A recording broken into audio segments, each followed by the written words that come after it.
Good morning. I've had several ask about a recording for my Ladies' Day lesson from this past Saturday, the influencer workshop.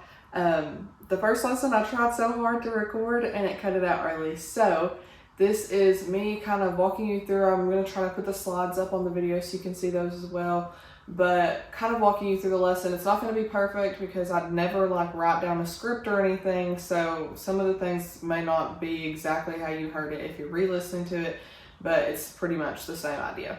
So the first lesson is influencer versus influencer, and so this is all about accidental influence, how we accidentally influence others and others accidentally influence us. So first I want you to think and keep this thought through the lesson, but who are 2 or 3 influencers that you follow on social media?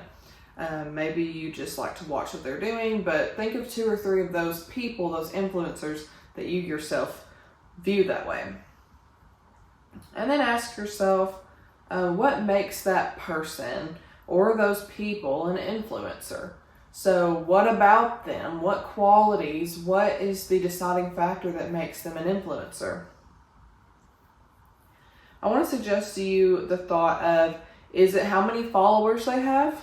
How many TV shows or movies they've been in? How much money they have? Who their family is? What sports do they play? We live in a life where a lot of kids grow up watching LeBron James or Tom Brady or whoever the best in their sport is. And then how their life relates to mine. Is that why I view them as an influencer? Is that why I'm watching them? So in that same sense, am I an influencer? I may not have the following or the money or the sports or the lifestyle, but am I an influencer to those around me? Psalms 27:17 says, "As iron sharpens iron, so a man sharpens the countenance of his friend." So in that sense, asking yourself if I'm an influencer, my countenance, my sword, who might I be influencing? Who in my life or who in your life do you think that you might be influencing?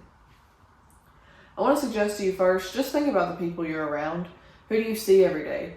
Your mom, your dad, your sister, your brother, boyfriend, fiance, husband, children, friends or peers, whoever you are around on a daily basis or even once in a lifetime. I see my cousins on holidays. I'm still an influencer in their lives. Everyone who follows me online, I'm an influencer in their life. So in that note, thinking about online, what ways do we influence others online with our social media or with our different things that we use? I'm going to ask a few questions and we'll talk about them, but in your mind, I want you to think about how you would answer it and what does that say about the accidental influence that you're having. So think about who you follow. Who do I follow? Am I following people from different reality TV shows who live a very promiscuous lifestyle? Am I following people who are homestead accounts? That could be a good one. Am I following different religions? Who am I following? What do I like? When people post photos, am I liking photos of people who do not do things aligning with biblical principles? One example I gave during the Ladies' Day was if people are posting half naked on the beach or almost naked on the beach or anywhere else, maybe they're out in bachelorette parties, bachelorette weekends, if they're half dressed and I'm liking it, what does that say about my influence? Because if I believe differently, if the Bible teaches me differently, and I'm liking those posts, I'm condoning those posts. And we don't like to look at it that way. It really hurts our feelings to look at it that way. But if I have a friend who's not in the church and they're posting their bikini on the beach and I'm sitting there like, yes, slay, queen, you look so gorgeous, is that not me also by my comment? Is that not me supporting them or condoning their actions that I don't live by? What do I share? So on Facebook, you share posts. On Instagram, you may share it to your story, but what are the things that I'm sharing say about me? If I'm sharing Bible verses, then it's going to say I'm a Christian, but if I'm sharing photos of my friends half naked on the beach or getting drunk at a bar or holding a beer, we need to look at those things because as a Christian, we're responsible for what we like, don't like, comment, share, follow, all of the things. So I do have some pictures of my personal social media page I put up and had different people tell me what they saw on it that said I'm a Christian. I did that because I'm not going to use anybody else's account. But I'll put those up for you. And basically the things we did was on my Instagram bio, I had things like Fashioning My Faith, which is my Christian podcast, Cookeville COC, which is the church I go to. And then in my highlights for different stories I've shared, I have Blessings 2. Those are me sharing Bible verses. And then I have a FMF, which is Fashioning My Faith. So different things like that say, hey, I'm a Christian. I'm not afraid to show it. I showed my TikTok. It has College Life, Christian Life, and an Alex Delk fan page, which is a shout out to my fiance. But on my videos, there's things of me in church clothes. There's my Sunday reflections. So what are we posting? What are we showing others that we are and we do and we follow? I also had my Facebook page. So it said just a Christian nursing student doing her best to graduate and get to heaven. And graduation is a big deal in nursing school. But getting to heaven, I have the links to my Fashioning My Faith. So there's different things on our profiles that is people's first impression of us. If you click follow and they look at your page, are they going to see, ooh, Christian? So think about that. Then I have a sample post. When I first started Instagram, I gathered followers through my time at different schools, playing sports, doing 4-H. I had about 1,100, 1,200 followers at that time. The thing is I posted, when I first started my podcast, Fashioning My Faith, hosted by Erica Cantrell, and then I had a little write-up comment about, I'm so grateful for this opportunity, it's all to God's glory.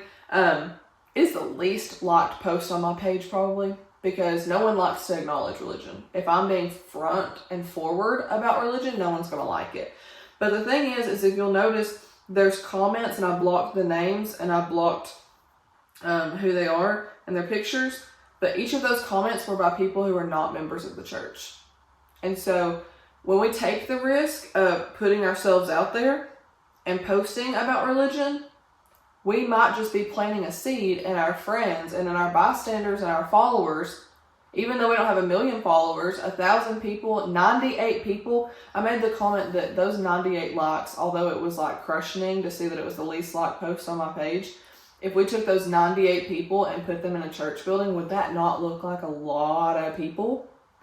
And so I just want to suggest to you that it never hurts anything to put things out there. Even if you're afraid of not being popular, was Jesus ever the most popular person? So I also have these pictures of a Facebook post and an Instagram post. First, I have underlined. It's my mom, so I did use her name. But you can see who likes posts. So when I asked you, what are you liking? How would you feel if someone said, oh, I'm surprised you don't drink because you liked a post where someone was holding beer. You're condoning those things when you like it, and other Christians see that. Other Christians, other people see, oh, well, they liked it, so they must be okay with it. And then I also circled, on the Facebook post it says +8, on the Instagram it has the little dots. Are you liking things before you go through every picture? Because it may look like a perfectly fine post, but if you don't go through every picture, that very last one might just be something that does not align with the Bible. So you need to check those things before you like it, because if you just jump right to liking it, then you're condoning things that you don't even know you're condoning. So shifting our perspective, in what ways am I being an influencer in person? Our attitudes, our actions, how we describe the church, how we treat other Christians, both in and out of church, the way that we react to people, if we're being hateful, if we're being kind, how we're talking about the church, that's my biggest thing. Because why would anyone want to go to church with you if you're sitting there talking about so-and-so got upset with me, so-and-so stole my seat? If you're speaking about the church in a negative light, why would anyone want to go to church with you? How are we treating other Christians both in and out of church? I've been places, my high school I went to, I think this was the example I used in the lesson. The high school I went to, there were about 500 people in a class, so it was almost 2,000 people in our school. There was like theater kids, art kids, choir kids, sports kids. There was like, it was like you see cliques in high school. But am I going out of my way to make time to talk to the other Christians who might be in the theater group, even though I'm in the sports group? if I'm finding myself bypassing them in the hallway and not speaking to them, or I don't even talk to them at church because they do things that I don't do, that's rubbing off on people. People notice that. People look to see, oh, well, they go to the same church they go to, so why do they not speak to each other? So we have to think about those things. How do we treat those who aren't in the church? Am I a really hateful person? Am I jumping to conclusions, getting angry at the first thing? Like, is that my personality? So we have to watch how we treat people, everybody in and out of the church, because people pay attention to that. It speaks to our character and how we influence others. What are the answers to all of those questions when you ask yourself, what do they say about the accidental influence we have over others? Some biblical examples of influencers. We'll start with the negative, but think about Herodias with Herod. Herodias and Herod, they were wanting to get together, and Herodias was Herod's brother's sister. But Herod had this really good friendship going with John the Baptist. John the Baptist was trying to teach Herod. Well, Herodias did not like that John the Baptist was teaching Herod because she wanted something that did not align with the law in the Bible. So here Herodias sends her daughter to dance for Herod. And this dance was something that caused Herod to have feelings, so much so that he promised up to half his kingdom. And here goes Herod, and he beheads John the Baptist because that was the wish of the daughter. So her Herodias' influence by sending her daughter in to Herod because she didn't get what she wanted ended up costing John the Baptist his life, and Herod his soul, most likely. Think about Potiphar's wife and Joseph. Joseph did not succumb to temptation. He did not fall into temptation of Potiphar's wife. But do you not think she had an influence over him by every single day? Joseph, do this. Joseph, I want you. I mean, she got him in trouble. She chased him out of his own town. She caused him to go to jail. So when we think about these things, those constant influences wore them down. Positively, think about Stephen as a martyr. Do you not think there were other Christians around who watched him give up his life, lay down his life for Jesus, for the cause of Christ? So I know me personally, if I saw someone willing to go to that length for their beliefs and their religion, would I not want to do the same? Think about Jochebed, Moses' mother. She, one, had trust not to let Moses die as a baby. She also had trust to raise him up as far as she could without getting caught.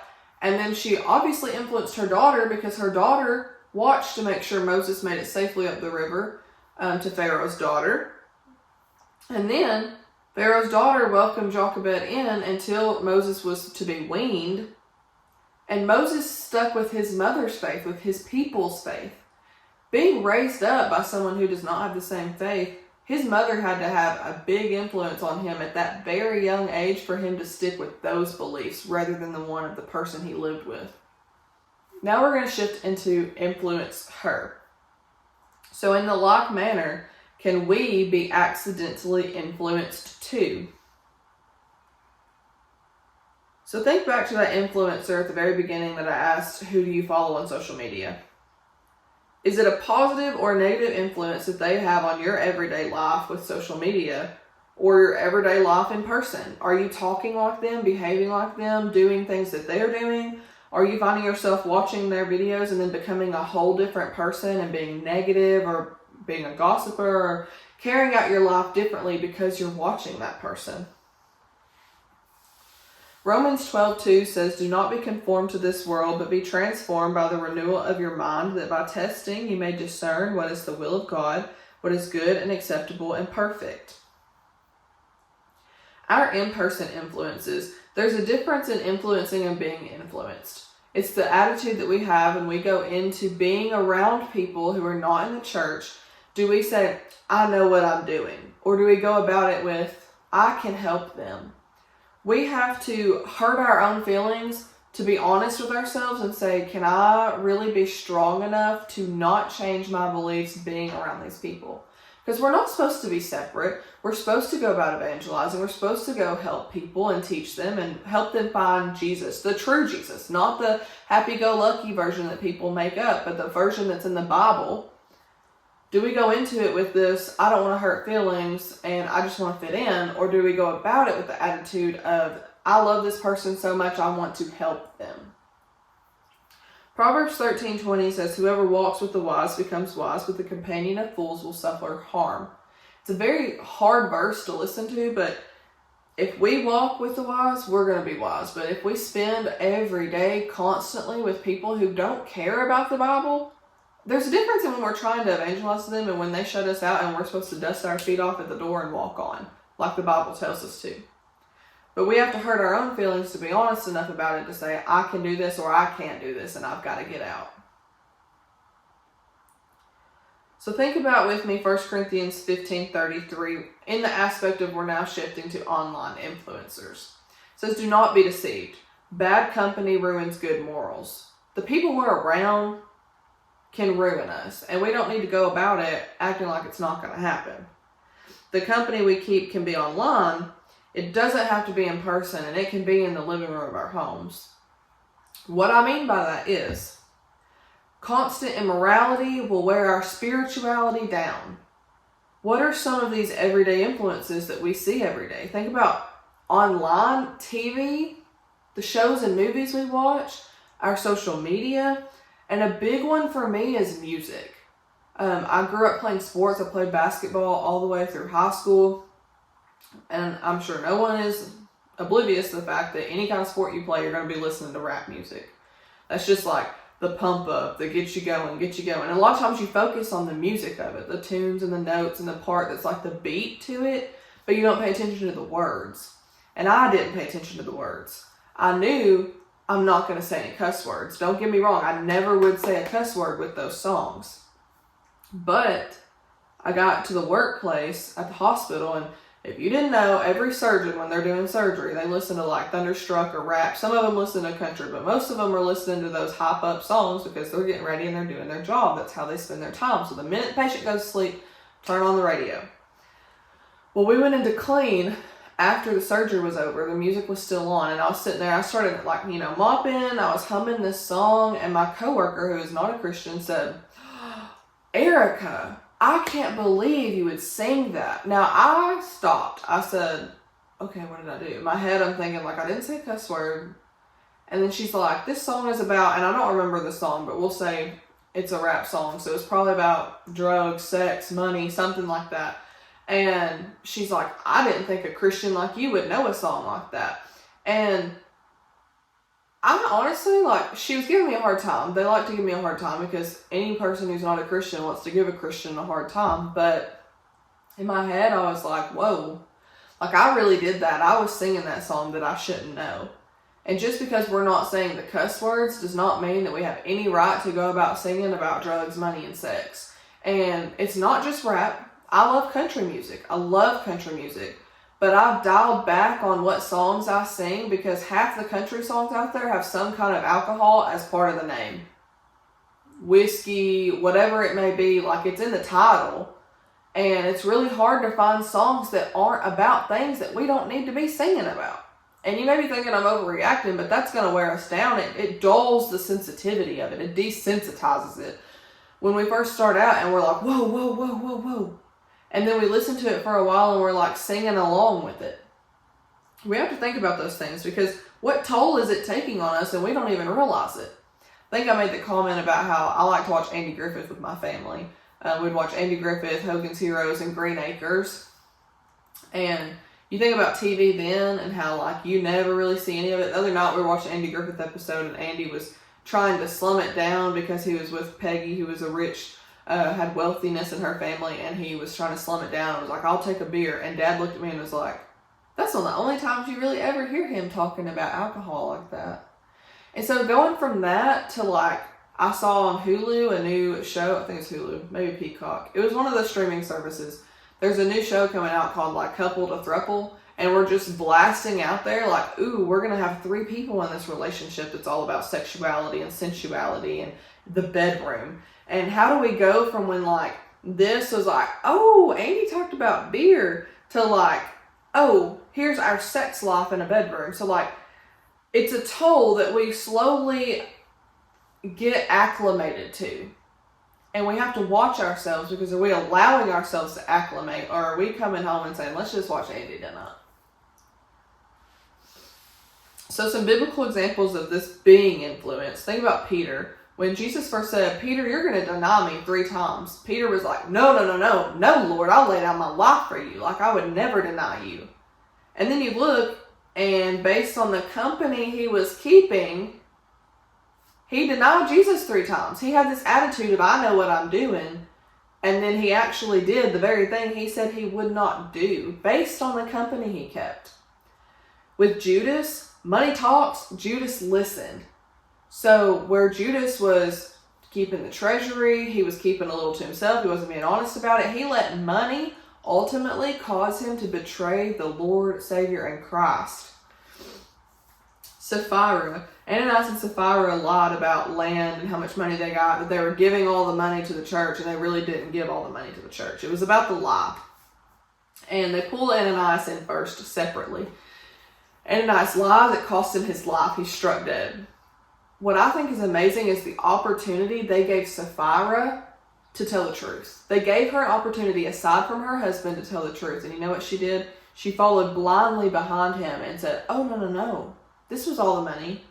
And it cost her her life.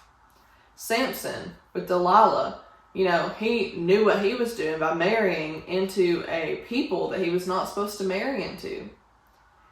And her constant every day, tell me your weakness, tell me your strength, tell me where you get your strength, tell me your weakness. And ultimately he told her. And it cost him his life. And so while it cost them their physical lives, all except Peter, it's going to cost us our soul, our eternal life, based on the company we keep and the influences that we let rule our lives.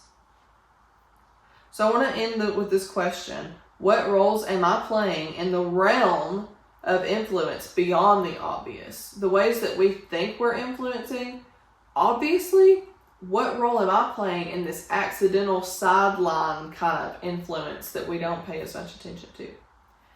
And that's the end of this first lesson. I really want to thank you for being patient with me as I re-record this and get this out to you, but I hope you all have a lovely day, and I hope you enjoyed it, and I hope in some way this is beneficial for you.